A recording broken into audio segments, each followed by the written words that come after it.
আসসালামু আলাইকুম বন্ধুরা। বর্তমান সময়ে ইউটিউব, ফেসবুক সহ বিভিন্ন সোশ্যাল মিডিয়ায় আমরা প্রায় দেখছি যে এআই দিয়ে থাম্বনেল তৈরি করা হচ্ছে বা এআই দিয়ে থাম্বনেল তৈরি করা শেখানো হচ্ছে। আপনাদের মধ্যে অনেকেই হয়তো এআই দিয়ে থাম্বনেল তৈরি করে নিজের ইউটিউব চ্যানেল বা ফেসবুক পেজে ব্যবহার করতে চান, অথবা অনেকেই রয়েছেন যারা অলরেডি কিন্তু ব্যবহার করতেছেন।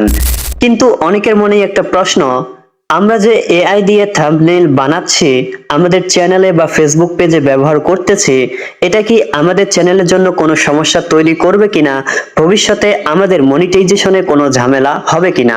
তো আজকের ভিডিওতে আমি খুব সহজ ভাষায় এই বিষয়টি নিয়ে কথা বলবো, যাতে ভিডিও শেষ হওয়ার পর আপনাদের আর কোনো এই বিষয়টা নিয়ে দ্বিধা না থাকে। তো বন্ধুরা, ভিডিওটি শুরু করার আগে আপনাদের কাছে একটি অনুরোধ করব, আপনি যদি আমার চ্যানেলে নতুন হয়ে থাকেন অবশ্যই সাবস্ক্রাইব করবেন, আর ফেসবুক থেকে দেখলে ফলো করে দিবেন, আর অবশ্যই কিন্তু ভিডিওটিতে একটি লাইক দিয়ে দিবেন। তো বন্ধুরা, প্রথমেই একটা কথা বলি, শুধুমাত্র এআই দিয়ে যদি আপনি থাম্বনেইল তৈরি করেন, এ কারণে কিন্তু ইউটিউব বা ফেসবুক সাধারণত আপনার মনিটাইজেশন বন্ধ করে দেয় না বা মনিটাইজেশনে কোনো ঝামেলা হয় না। তবে হ্যাঁ, এখনই আপনি ভিডিওটাকে স্কিপ করিয়েন না, আরো কিছু বিষয় রয়েছে যেগুলো আপনাকে শুনতে হবে, না শুনলে কিন্তু আপনি বিপদে পড়তে পারেন। হ্যাঁ বন্ধুরা, আপনি যদি এআই দিয়ে থাম্বনেইল তৈরি করেন তাহলে কোনো সমস্যা নেই, তবে কিছু বিষয় আপনাকে খেয়াল রাখতে হবে। যদি আপনি অন্য কারো কপিরাইট যুক্ত ছবি বা ডিজাইন অনুমতি ছাড়া ব্যবহার করেন আপনার থাম্বনেইলের মধ্যে, তাহলে কিন্তু সমস্যা হতে পারে। আবার থাম্বনেইলে আপনি এমন কিছু দেখালেন যা আসলে আপনার ভিডিওতে নেই।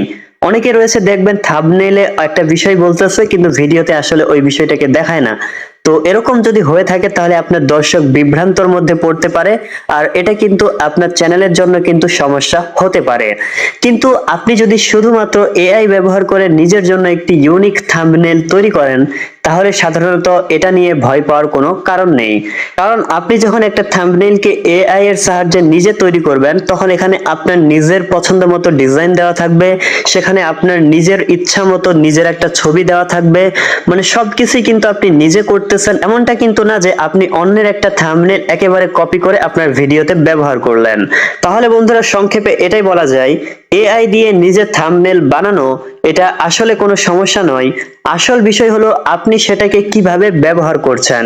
আবারও বন্ধুরা, এখান থেকে বলতেছি, আপনি এআই দিয়ে থাম্বনেইল তৈরি করলেও এখান থেকে আপনি জাস্ট যে কয়টা বিষয় মাথায় রাখবেন, এগুলো হচ্ছে আপনি থাম্বনেইলে কোন লেখাটাকে কিভাবে দিবেন এটা সম্পূর্ণ আপনি নিজেই আপনার পছন্দ মতো ডিজাইন করবেন। আর আপনি থাম্বনেইলে এমন কোনো লোগো বা এমন কোনো ছবি যুক্ত করবেন না যেটা কপিরাইট আসতে পারে। আপনি থাম্বনেইলে আপনার নিজের ছবি যুক্ত করবেন, নিজের ইচ্ছা মতো লেখা যুক্ত করবেন, তাহলে আপনি সেটাকে নিশ্চিন্তে ব্যবহার করতে পারবেন, কোনো সমস্যা কিন্তু হবে না। তো বন্ধুরা, আশা করি আপনারা বিষয়টাকে একেবারে ক্লিয়ারলি বুঝতে পেরেছেন। এরপরে যদি আপনাদের মনে কোনো প্রশ্ন থাকে, কোনো সমস্যা মনে হয়, অবশ্যই কমেন্টে জানাবেন, আমি আপনাদেরকে একেবারে খুব সুন্দরভাবে উত্তর দিয়ে দিব ইনশাআল্লাহ। তো শেষ করার আগে আবারও বলতেছি, যদি এখনো সাবস্ক্রাইব না করে থাকেন অবশ্যই সাবস্ক্রাইব করে দিবেন, আর ফেসবুক থেকে দেখলে ফলো করে দিবেন, আর ভিডিওটিতে একটি লাইক দিয়ে দিবেন। তো এতক্ষণ পর্যন্ত সাথে থাকার জন্য ধন্যবাদ। দেখা হবে সামনে আবারও কোনো উপকারী বা মজার ভিডিও নিয়ে। খোদা হাফেজ।